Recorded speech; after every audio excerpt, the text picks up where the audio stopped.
In this video, I will show you how to add multiple digital signatures in Adobe Acrobat Pro DC. This is useful when a document needs more than one signature. First, open your PDF file in Adobe Acrobat Pro DC. Go to Tools on the right side and select Prepare Form. Click Create to add signature fields to your document. From the toolbar, choose Digital Signature. Place the first signature field where the first person will sign.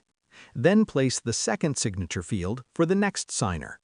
You can add more fields if needed. After placing the fields, close the Form tool. Click the first signature field, choose your digital ID, and click Continue. Select how you want the signature to appear: type, draw, or image. I will use Draw. Draw your signature and click Apply. Click Save to save the document. Now repeat the same steps for the second signature field. Click the second field, sign, and save again.